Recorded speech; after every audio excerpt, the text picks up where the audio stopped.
Next question. Which among the following are reasons for the emergence of neo-colonialism?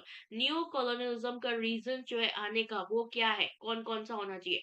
Weakened position of European war, rise of consciousness against imperialism, foreign policy, Indian foreign policy, Japan foreign policy.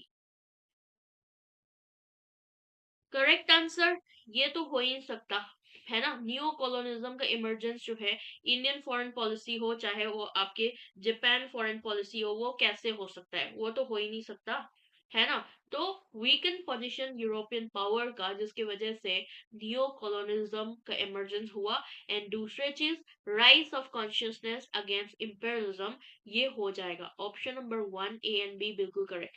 मैत्री बंथिया बिल्कुल सही answer दे रहे हो। You're right.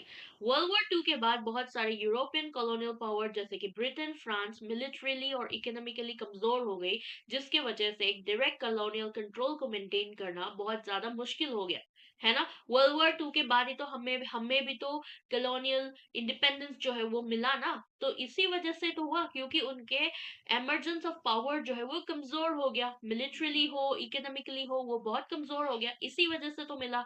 तो ये जो आपका shift जो है ना ओपन डोर की तरफ नियो कॉलोनिज्म का, जहां पर आपका कंट्रोल जो है इनडायरेक्ट तरीके से हो रहा है, जैसे फाइनेंशियल इंस्टीट्यूशंस के थ्रू, जैसे मल्टीनेशनल कॉरपोरेशन या फिर ट्रेड डिफिशिएंसीज के थ्रू।